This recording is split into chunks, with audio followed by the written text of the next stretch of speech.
part of this course of bringing you all together. You can find people who are networkers, marketers, and all that other good things that are out there to hopefully exchange some cards, some ideas, and get things done, and go from A to B and get a little farther. Sorry, I'm a photographer normally, so I never get a picture of myself, so it's one of those things. So, when we meet, we always meet on a third Wednesday, in the morning, same time, same channel, been doing it for a couple of years now. Various locations, and any of you out there that would like to host or have a facility that can host between 200 or 300 people, we'd certainly like you to talk to us, grab any one of the people with these really cool black shirts on. Tony up here, we got Lance, we got Dave, we got all our people around here, and again, we need your help to make these things happen. So if you have or would like to sponsor a facility, please see one of us. Ideas for speakers, we're always open for new ideas for speakers. Today we have a couple of top-notch people, some of the best in the business, if not the best in the business. And so I'm really excited about what we've got for you today. There's also other ideas about contributing on committees. If you'd like to be part of us, please come and see us. We've added some new people, and I've been working across the state, so there's some new people on here that I have not met, nor do I know how to maybe pronounce their last name. So please forgive me. We've got Bill Hurley, Chris Ledbetter, Emily Olson, Taylor, I don't know, Patrick? No information there. Lance, Renee Rip, Tony Rodriguez, Paul Stokes, Mike Walsh, who is here, and Bob White, who we were talking to right now. All right, we always want to thank our co-managers for all that they do. Now, here we have some upcoming events. Of course, we have some sponsors on here that help us out. We have different people that we try to support. We have the Sweet Dreams Makes Life More Delicious with Carol and Roja. I think that's at AmFam. July 19th, we got Lunch and Learn about Gilda's Club. 23rd, Small Business, Find Your Voice in Social Media. All of these are like at Green Bay. You can see the things on there. July 24th, Gilda's Run International Team Meeting. We like to support that. Wisconsin Athletics on August 21st. Just look on our webpage and get more information about this. September 18th. AT&T Global Social Media, and I would admit is, I'm not sure. October 16th, more than just milk. Wisconsin Dairy Panel will give you more information about that. Here's our information. If you'd like to follow us, that's also available today. You can kind of go through there and find that. It's on our website and various other places. So, closing again, connecting social media with traditional marketing touchpoints, brought to you by the following: Marriott, American Insurance, American Family Insurance, Carter's Business, Smart Image, Did It Direct Incorporated, Magazine, who was doing our video today. Thank you so very much. PC Name Tag, Melissa Carlson Creative, who does our signs, Ryan, who takes care of the legal stuff, Subtle Strauss, who does all those things. And if there are any of our sponsors out there right now, can you guys come forward for me quickly? Okay, because we always have our drawing here. Jeff, would you like to come and talk, please? Who else is here? Anybody? Subtle Strauss. Okay. Zach, what do we got here? An old friend of mine I haven't seen for a long time.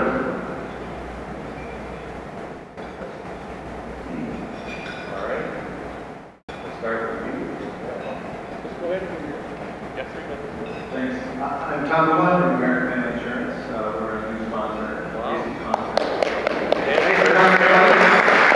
A couple of things that I want to mention. First was the event that Bob talked about at Green Bay, which is downtown, or we are fairly new store down there, storefront down there. So come to our event next Tuesday night. You can meet with our social media team and kind of help you find your voice in social media. So go to amfam.com/greenday if you want to learn more about that. We're also having a drawing in the back here at the sign-up table for a free catered lunch at Green Bay. So drop your card in there. Also, look on Twitter. Some of you have already started to interact with at AmFam. Tweet us your favorite Culver's custard flavor and include the SMBMad hashtag, and we'll pick a couple of winners for opportunity gift cards, $25 each. So thanks for coming today.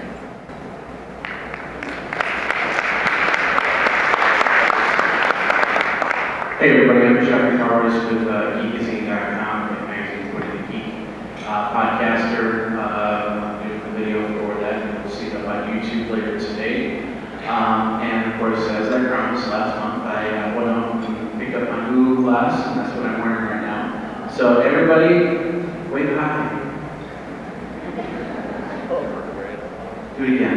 That was like day 2 or 3. There we go. So you'll see them up on Google Plus a little later today, and of course it'll transfer over to Facebook. You can check everything out over at geekazine.com and all my other websites and others. Thanks. Morning, everybody. I'm Tom Cox with Charter Business. I'm the sales manager for Southern Wisconsin. And as always, those who've been here many times, I do the $50 Amazon gift card drawing thing just to kind of give away free stuff for you. So we'll let the person talk to you for us. Victoria Minsky.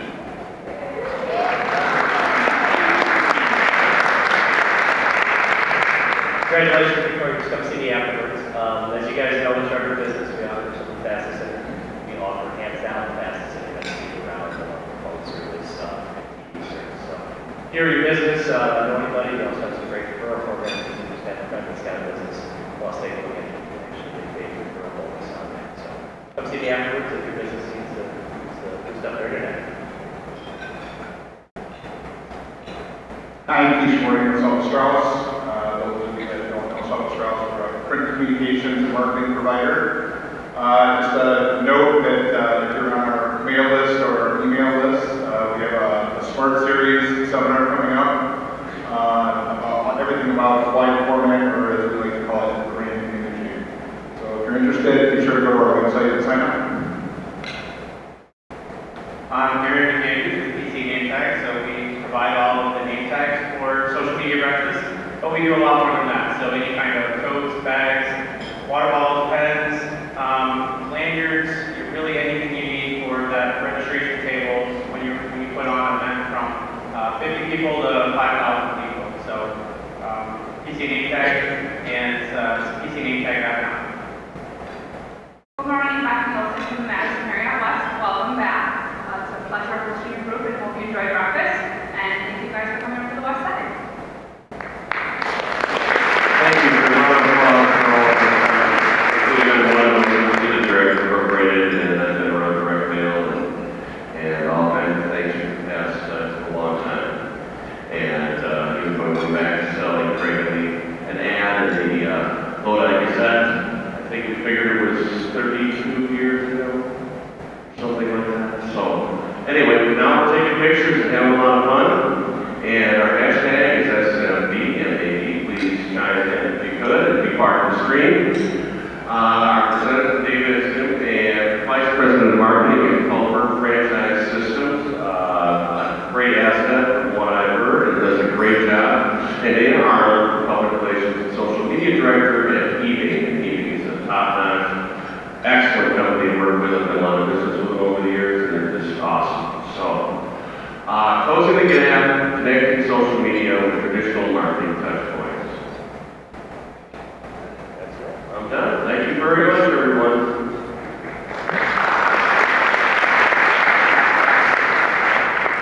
Good morning. Good morning. Good morning. So any morning that starts with breakfast tacos is a good morning for me. So thank you, Marianne, for breakfast tacos. We're really excited to be here. Thank you to Social Media Club for having us here today. I hope what you'll see is that David and I are both really, really passionate about this subject. And I do want to give one disclaimer as we're moving through the presentation today. While what we're talking about is Culver's and we're talking about restaurants and we're using a lot of kind of our internal language, we talk about our target audience as guests and things like that. We really believe that what we've developed is something that is applicable for everybody in this room. I know that you may be sitting there thinking, that's great, you guys have these amazing Butterburgers and fresh frozen custard to talk about, but the foundation of what we're sharing today, we think fits with B2B, it fits with B2C, it fits with with large audiences, small audiences. So even though we're going to be speaking from our language today, just know that we do believe this is applicable for everybody. All right, ready to dig in? Let's do it. So, what we're speaking about today, closing the gap. And with social media, I think what many of us may struggle with is how does this really feed into our overall marketing program? So what we're going to speak to you about today are 6 tips, 6 ways that you can help to close the gap and bring social media into some of these other marketing touch points that you have. Before we dig in though, I think we wanted to share a little bit about what Culver's is. Sure. Good morning, everyone. Is this working? Can you hear me? Hello? Test. I'll talk loud. I don't need a microphone. I've been with Culver's for 4 years as VP of Marketing, and there it goes. It's working great. And typically, when we do these type of presentations, whether it's in Dallas, Chicago, or wherever, it's really interesting and fun to tell the Culver's story, who we are. However, probably everybody in this room has been around Culver's a lot more than I have. Sure.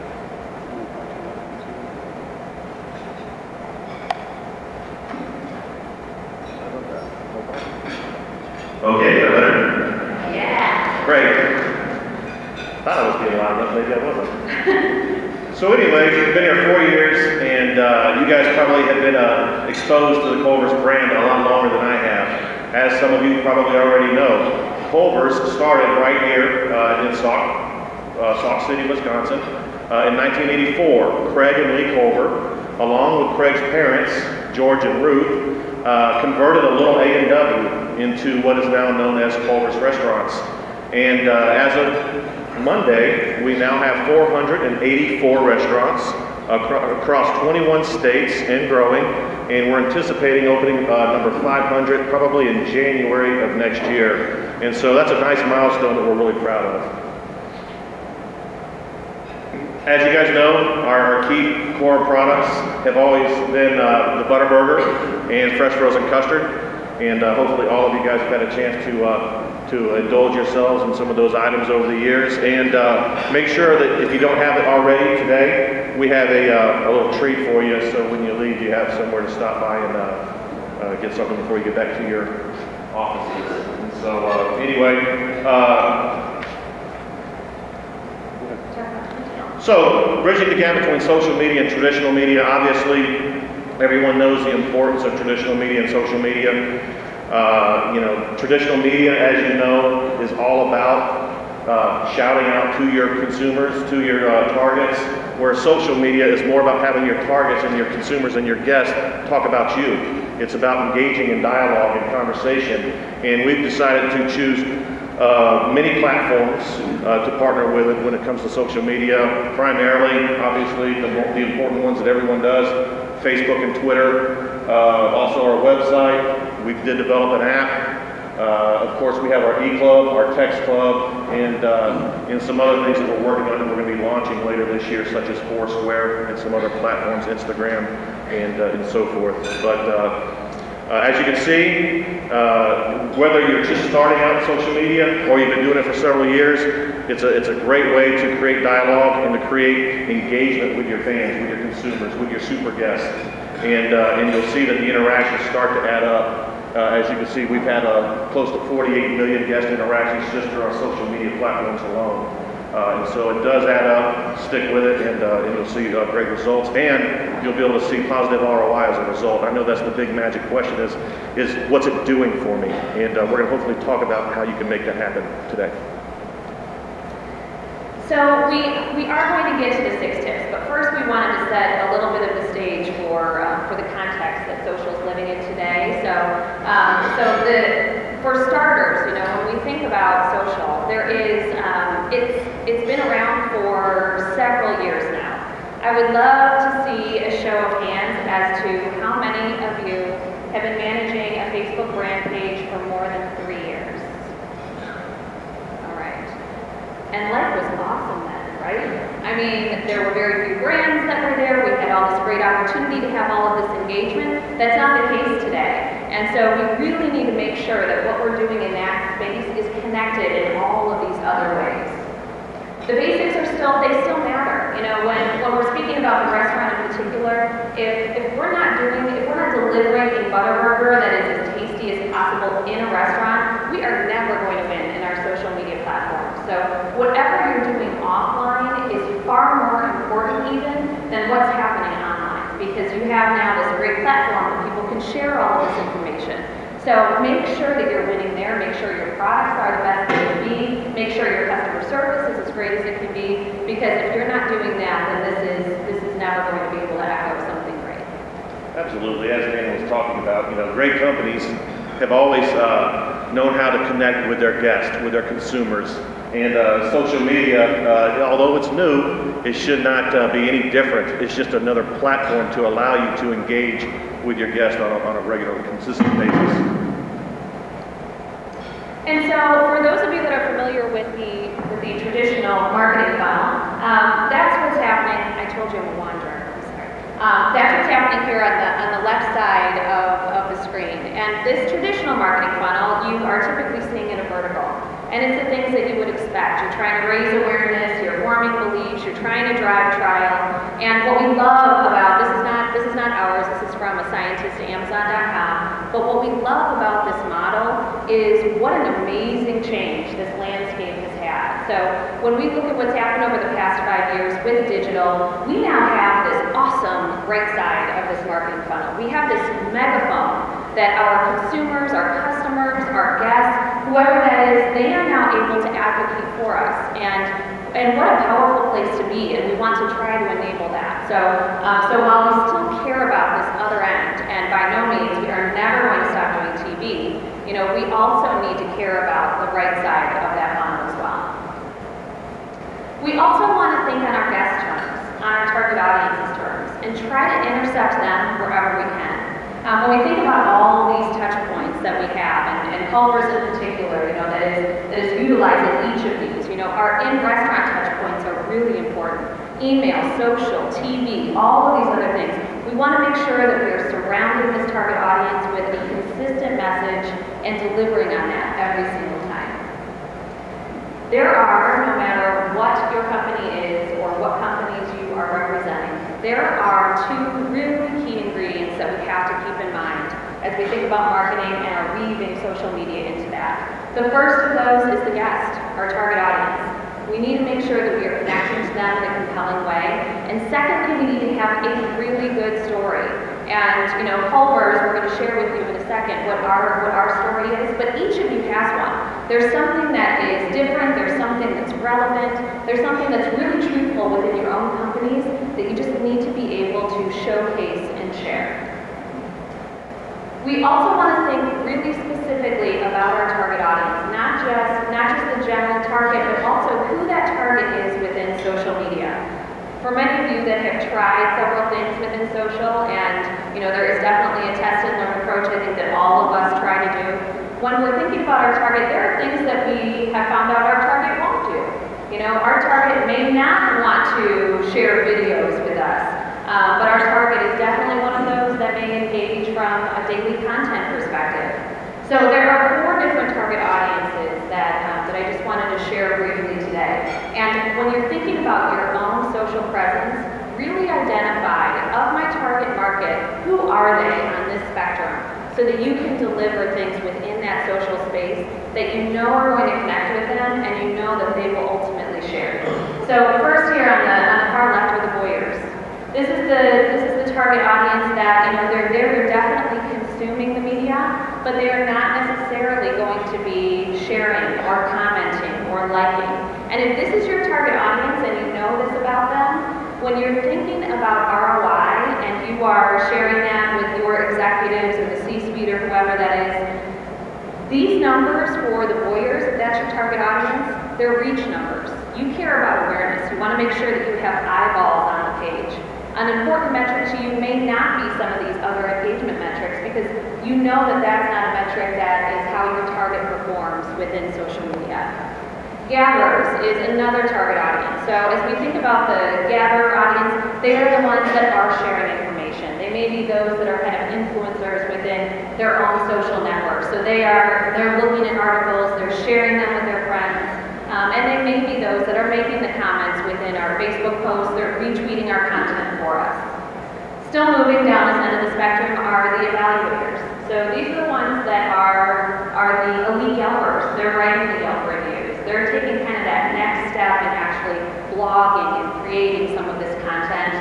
And then the last one is the very far end of the spectrum. I have yet to work with a client who has architects as who they're speaking to.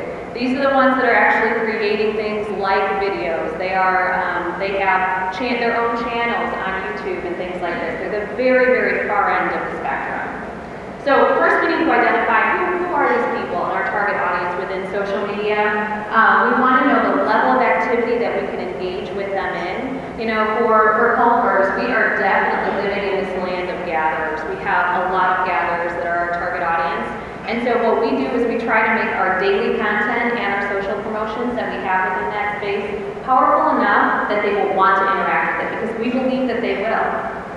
And then, of course, you know, as those of us who use social a lot, the bonus is we get to test some of these assumptions. And it is important to help educate that, you know, we're not going to hit a home run every single time. We want to test the boundaries of what we think our target will or won't do, so that we can start to tweak and finesse some of these things to make our social content and promotions as powerful as possible.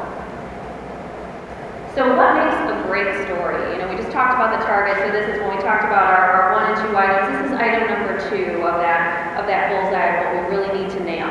So what makes a really great story for us? Number 1, it has to make an emotional connection. And even for those of you who may think, you know, my company sells plastic, there's still some form of an emotional connection that you can make with your target audience there. And you need to tap into that, because if all you're trying to do when you are talking to them and sharing content with them is trying to speak to them in a very rational way, you're going to completely miss the boat. You're not going to be able to take advantage of that great opportunity. Second is engaging. You know, we're in a landscape today where every one of our target audience members, they are receiving 600 to 3,000 messages a day. That is a ton of content to try to take in. So if you are not doing this in an engaging way, it is going to completely go over their head. And simple, again to that point, you know, when we think about, and restaurant is no different than many other categories. We have a lot of jargon, we have a lot of terms that are really familiar to us, LTO and BOGOs and things like that. We need to make sure that everything that we are delivering on is going to be a really simple message that can clearly cut through that, so that not only does the target understand it, but we want that target to share the information out. We want that guest to talk about it, and if they can't process the message, they will never be able to then share that with their network of friends and followers. And then last but not least, it needs to be portable. When we look at our stories that we want to share, we want to make sure that that story is not only able to connect with the TV, it's not only able to connect, or this is a great thing that we can only execute in social. We want that idea to be overarching. It needs to be something that we can share via text, we can share on our website, all of these places. The story needs to be able to communicate in all of them. And so what's Culver's story? Great. So as you know, the most important thing that Dana was talking about is you have to have a story, and it has to be your brand story, and it has to translate from who you really are to the platforms that you're talking to the consumers that you're engaging with. And just a show of hands, or just shout out, if you had to take a guess, what would be one word to describe Culver's story? Anybody? Family. That's a big part of it. Some other words? Wholesome, delicious, quality. Those are all words that describe part of Culver's story. How are we going to actually encapsulate all of those things and tell the story like it's never been told before? And that was our challenge 3.5 years ago when I got to Culver's, and when we brought heating on board. We wanted to make sure that we're telling the story like it's never been told before. And that helped hatch the campaign that you all hopefully know and have heard about, Welcome to Delicious. We are going on 3 years now of that campaign, telling the story of who we really are. We're authentic, we're transparent, and we're all about quality. And we're a family-run business, and we try to execute and operate with all of our operators every day with all of those factors in mind. And so we put together a little video that really shows how the campaign came together and then what it really truly means to us.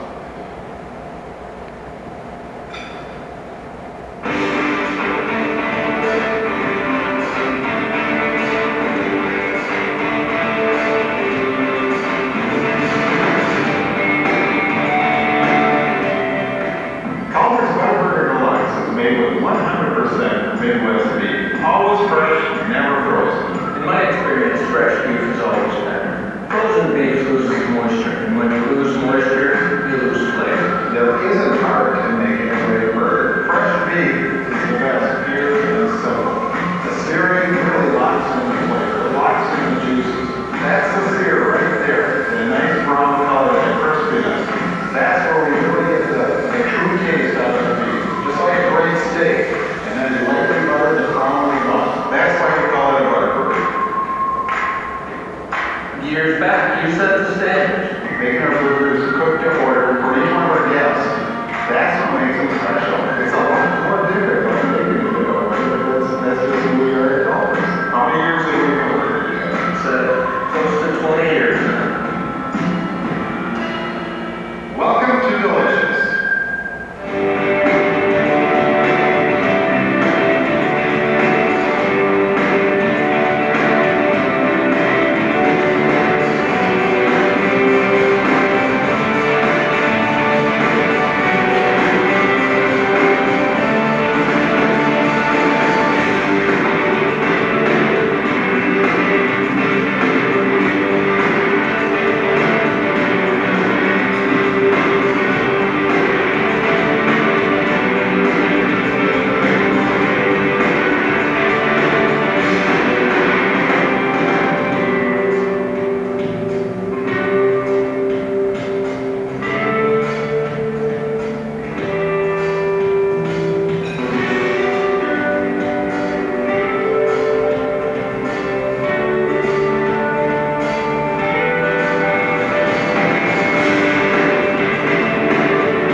So that just gives you a little taste, pardon the pun, of what we're all about at Culver's.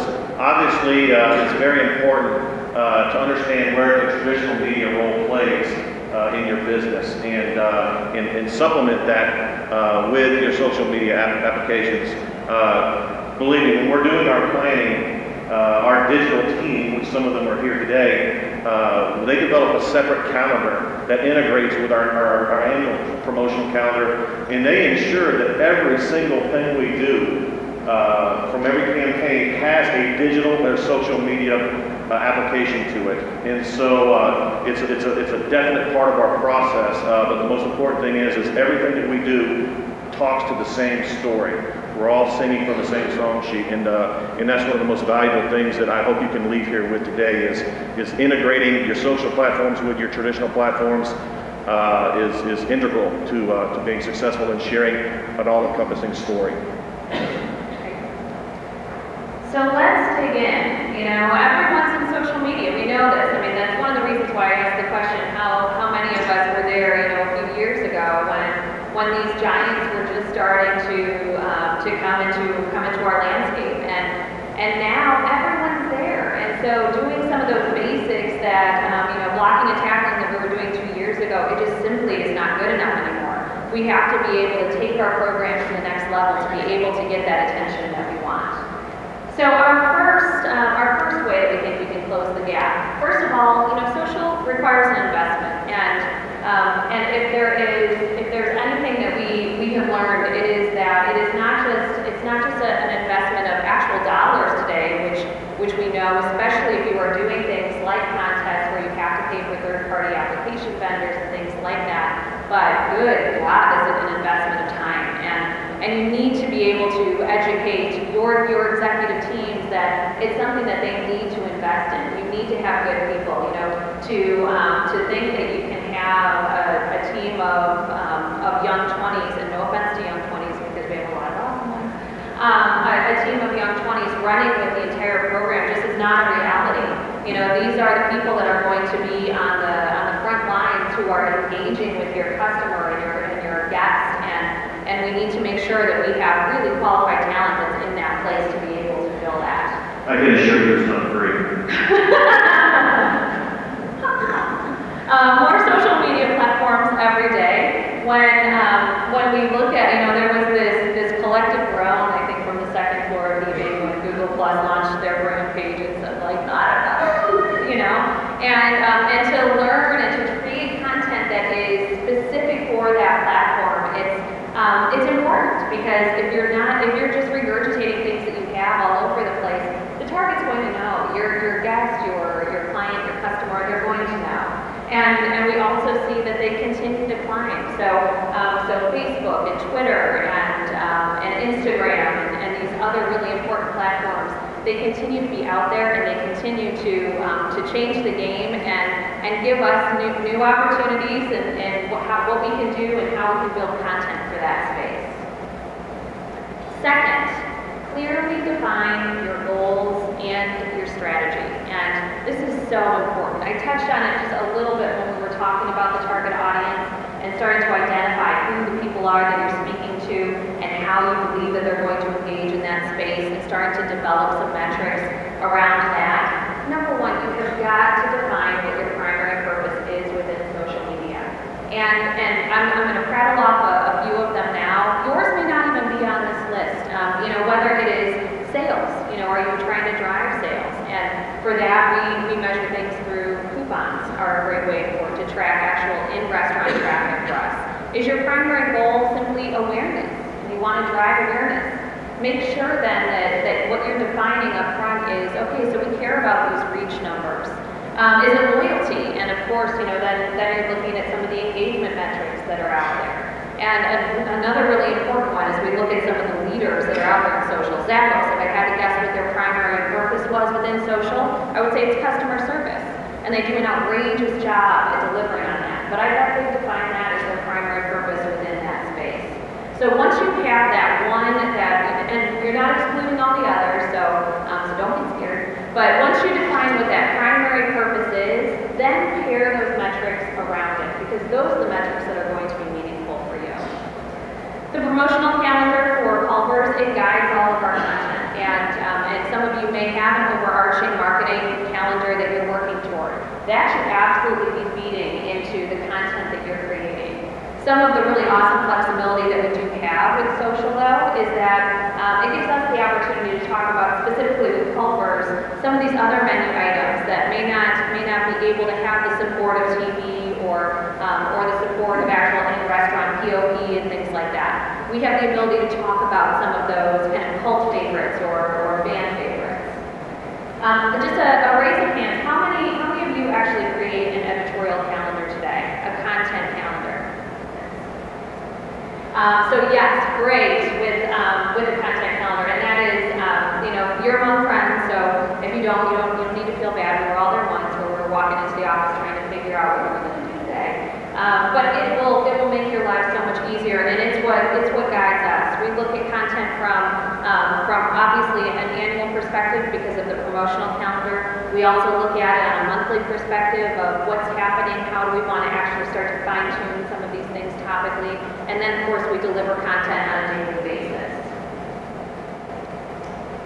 Our third, connect first, broadcast second. And this will come as no surprise to all of you here, especially those of you who are managing pages. But we want to engage with our guests around the topics that they care about. We have, as you sit in these rooms and you talk about the content that you plan to share, and you come up with the mix that you think is going to be perfect. And if you don't take a look at how that content is actually performing and how people are actually engaging with it, and then make it as much of real-time adjustments as you can, you're missing the boat. And there have been these meetings that we've sat in and we've decided, we're going to talk about Butterburgers X% of the time and fresh frozen custard X% of the time. And then we look at what's performing, and we see, and it's no surprise to us, that our hero products perform. Our fans love hearing about Butterburgers. They love hearing about fresh frozen custard. We're still going to find opportunities to talk about some of our other menu items, but we also want to give our guests and our target what they're after. So give them the stuff that they love to engage with, and make sure you're doing it in that way. But second, and I hope that many of you have already realized this, but when we think about, sorry about that, when we think about the landscape today, because it is so crowded, there is no way that somebody is following a brand if they don't genuinely want to hear from the brand. 3 years ago, maybe people did want them to be, maybe I wanted somebody to ask me, or I wanted a do this to ask me, hey, what are you doing this weekend? But that's not the case anymore. I don't want a do this asking me that question. I'm calling them because I want to learn about their latest product, or I like the content that they talk about and it fits my lifestyle, and I want to be able to engage with that. So know that, broadcast, I think, can feel like this really negative term, but people are following your brand because they care about it and they want information on it. So don't be scared to be able to provide that. The most powerful purpose that we find also, yes, we do the connection, yes, we do the broadcasting, but one of the most powerful purposes for us within social is that actual listening and responding. The listening can take lots of forms, and sometimes it's the first line where we're actually hearing of an issue that we need to then deal with offline. But we listen to feedback about products that have fallen off the menu, new products that have come onto the menu, and that information is shared with our senior leadership team at Culver's. That information is shared just as though somebody had left Craig a voicemail in some cases. To be able to showcase that our guests are acting and sharing and commenting in this way, it's a really powerful place. So just a couple of bits of, what's been performing well for us lately. When we think about giving our guests some of the stuff that they love, we will, I'm going to read this copy in case you can't see it, but this one on the left is, he went to Culver's.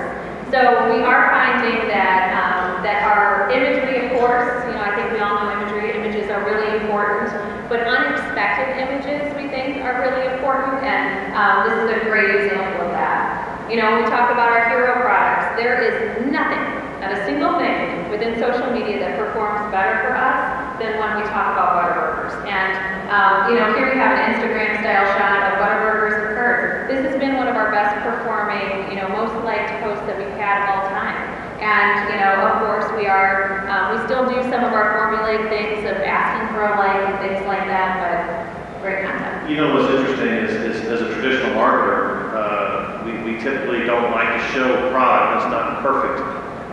Shot in the studio, perfect angle, perfect lighting, food stylist driven. But as we're learning and as we engage more and more in social media platforms, we're discovering that keeping it real is keeping it real, and people love it. And so we're actually getting much more response from our Instagram shots that are user submitted than we are some of our studio shots that we use in our traditional platforms. And so we're seeing that kind of reverse there, and it's working for us. And so we encourage you to consider that.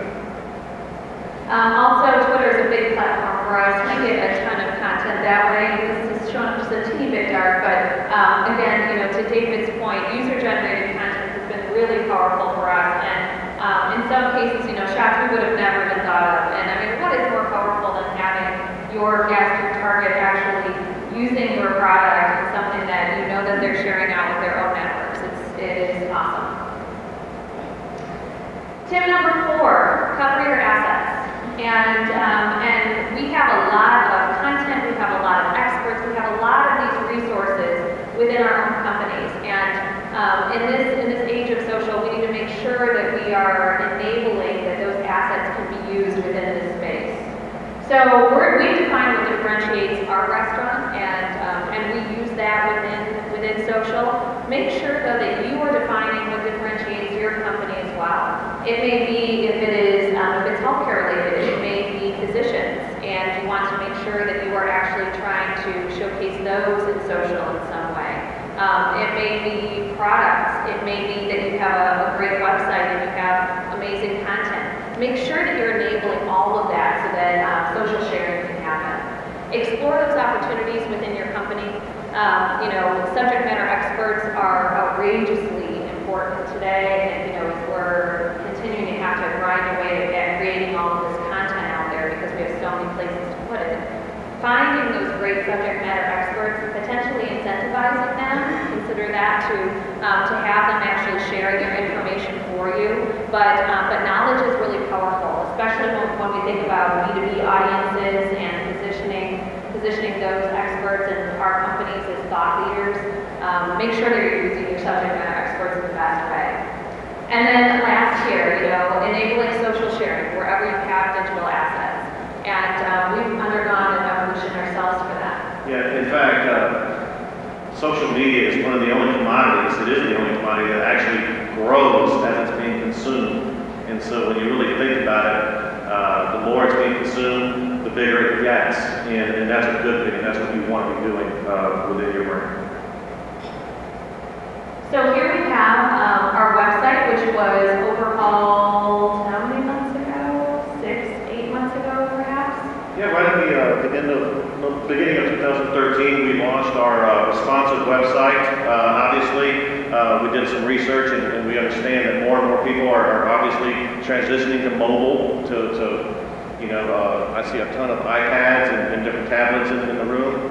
And so we wanted to make sure that they get that welcome to delicious experience that they would get in the restaurant, even when they visit us on our electronic components such as our website, our mobile app. And so we really wanted to deliver on that experience. And so we went responsive earlier this year. Obviously, we're seeing a lot of brands starting to move to that. And basically, a responsive website is simply modifying it so it automatically detects what device it's being pulled up on. And so if you're pulling up our website from your iPad or from your mobile phone or from your desktop or laptop, it's going to automatically understand where you're pulling from and format itself to give you the best experience. And we want to make sure that we're delivering on the same promise digitally and through social media that we do in our restaurants. Number 5, surprise and delight are mandatory. I think again, rewind a couple of years ago and you would say, what an awesome way to stand out, to do some of these unexpected things. And it's no longer a nice to have, it is a must have. We need to do these outrageous acts to be able to get the attention that we want within these spaces. Engagement, it translates into advocacy, and I hope that those of you that are receiving user-generated content, accolades, testimonials that you're able to bring into social, we certainly hope that you're doing so. And you want to give your audience a reason to share that content. So we spend a lot of time creating our daily content within Culver social media. We sweat every single post, I promise you, every single post many times to make sure that it is as great as it can be. And we do that because we want that to perform. We want these really visual, awesome, unexpected posts, and we hope that our guests will engage with them. It's tough to continue to try to outdo yourselves, but that's the climate that we're in today, and it's what we work to try to do. Second, we want to make sure that we're rewarding some of these outstanding acts of brand love. There are, some of the easy reward systems. Anytime somebody shares a photo with us, we will send them a gift certificate into the restaurant to thank them for that. We've had some outrageous kind of echo effects of some of those things. We had even those things that went wrong that we made right, I think, which we found to be some of our most powerful content. We've had a blogger who had a negative experience, and of course that's going to happen, and unfortunately he was a blogger, so of course he was going to talk about it. And when we did correct it, actually not knowing that he was a blogger, when we did correct it, that correction was something that was, paragraphs of accolades to Culver's and to what we did. So rewarding and making sure that we're stepping in and being the best that we can be, just like we would deliver in a restaurant, trying to do that within social is really powerful. And then creating some of these outstanding acts of guest service ourselves. And we will find that many of the things that we're doing within restaurants and for you, the things that you're doing with your own customers and consumers, that's also getting a lot of play. There was, I don't know how many of you were aware of the experience that it was on our Facebook page for, it was a guest that was in Mundelein, and it was a special needs guest, Mundelein, Illinois, and a special needs guest had come into a Culver's, and there was somebody who was sitting there just watching the interaction, and a Culver's, one of our team members was there at the counter and spent 10 minutes of him very patiently answering questions, helping him, whatever that may be.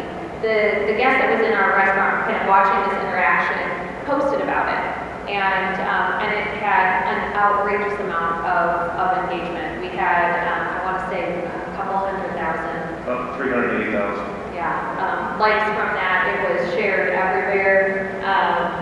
It was amazing, and it's doing that type of outrageous work, just at the basics of what we're doing, that then we have this awesome opportunity to be able to capitalize on that and showcase it within social.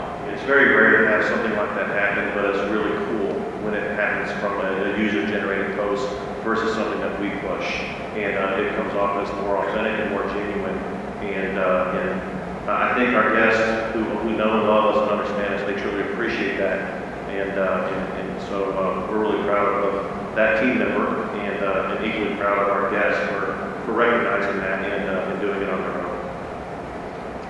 So we wanted to take you through a couple of the larger things that we're doing within social and have done over the past couple of years, and some of the lessons that we've learned along the way. And again, as I was saying, kind of this test and learn, we get to continue to hone into what we think is a really good zone for our guests and what they'll engage with. This was one of the promotions that we had within social. It's called The Secret's So Big. We were launching the mini mixer at the time, and we gave the first, I believe, 10,000 the opportunity to actually get this for free, but we kind of kept it under wraps until that big announcement on May 2nd. It definitely harnessed this passion that we see for guests for new products. They love new news. They love being able to be kind of the first of their friends to talk about something and sharing it. It was so simple, and I saw this great speaker at South by Southwest who was talking about we are in the age of slacktivism. It's not my word there, but it's an awesome word. And we do. We're trying to talk to slacktivists, these people that want the easiest path possible to be able to engage. So as you're creating these promotions, if they have more than 2 steps to them, just throw them away. You are trying to communicate that fastest path possible to be able to get somebody to engage. And of course, a rule of thumb for us is to try to fan game whenever possible. So we're asking for that like before somebody engages with our content.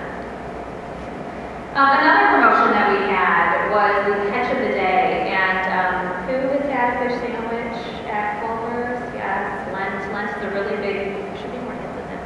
Lent is a really big. Lent is a really great period of time for us.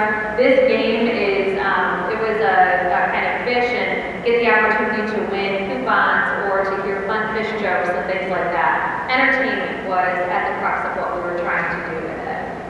This third one, Deserted Island, it was our first opportunity where we actually took had a piece in restaurant that somebody received as a promotion code and needed that to be able to gain access with that. It was one of the most direct lines to, okay, yes, somebody has purchased a product and we know that they've gone in restaurant to be able to engage with it.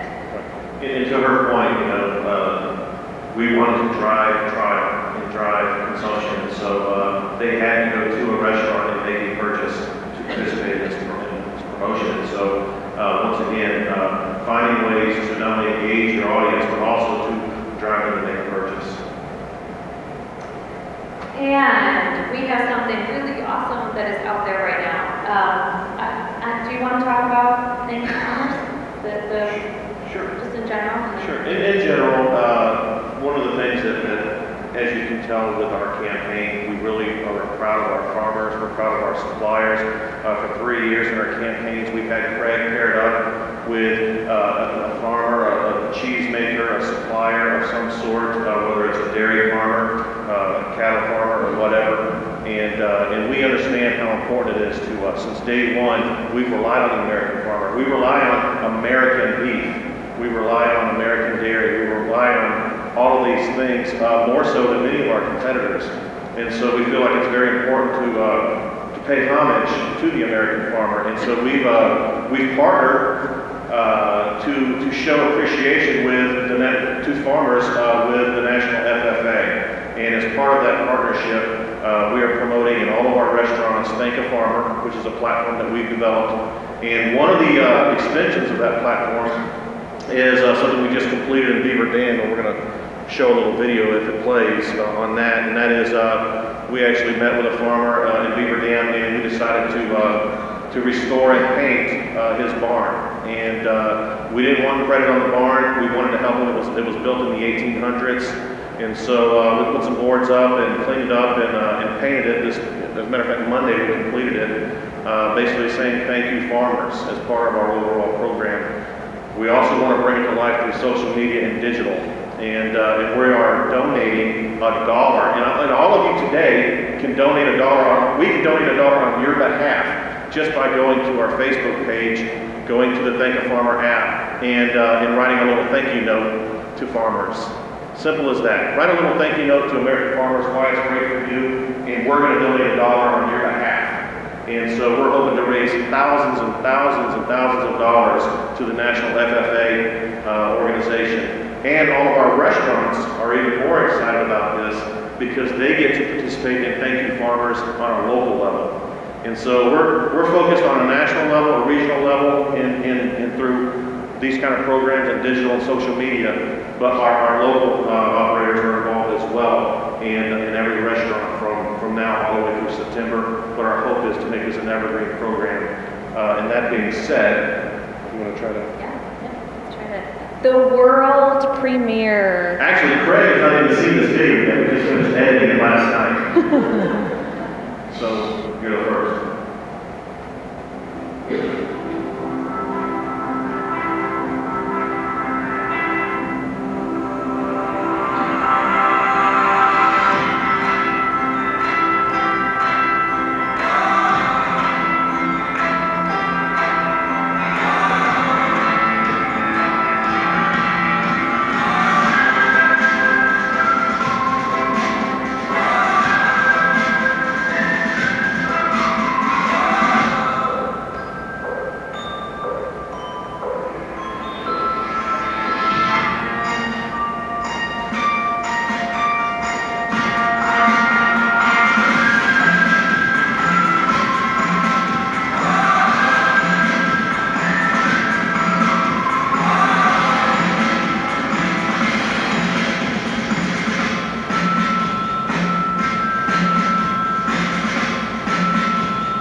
The one thing that we're going to add to this, which I know this room will appreciate, is we are going to add hashtag Thank You Farmers.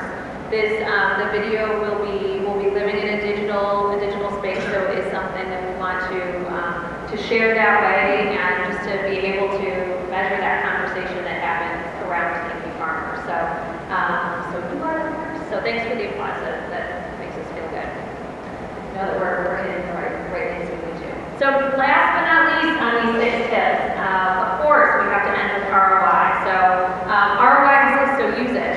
There is nothing more frustrating, I'm sure, for you too, than to hear that there's no ROI with social, and that's crazy. There's so much that we can pull from. Facebook Insights, of course, are really powerful, and being able to adapt them and share those out with your audiences. Making sure that everyone understands quality versus quantity, especially in the B2B space. We know that this is true, that a very qualified conversation that you're having with a lead could be 200 guests for Culver's. We have a really large audience. Our purchase is different than what some of you are dealing with. But so understanding that quality versus quantity and educating your executives on that. For measurement, there are 3 different levels, and it kind of depends on the different clients that we work with, what we're doing. We'd love to be able to dial it all the way up, though, and we do with Culver's. We look at, first and foremost, setting benchmarks. Make sure you actually know how you're performing today, and at least take that snapshot and share that out. Look at who your target is within that space. Look at what they're engaging with. Second, though, measuring yourself against yourself, actually setting those objectives up front, and then seeing how you're performing against that and sharing that information out. And last but certainly not least, that third level is measuring yourself against your competitors. One of the awesome things as we're looking at competitors, the thing I hate when I think about our competitors looking at us, but one of the awesome things of Facebook Insights is there's a lot you can see there. You can see a lot of things very visible, and so we absolutely track those with you as competitors to see what they're doing that's performing and see if there are snippets that we can learn from and adapt ourselves. And so that is it. Closing the gap, just to recap quickly, make sure that you know that you're investing that time, defining the goals and the strategy up front, connecting to your guests. I hope we've covered off quite a bit on that today, and covering your assets, surprising and delight being mandatory, it's not just nice to haves now, and of course that measurement and the ROI piece. I hope we've left some time for some questions. What we're going to do is we've got a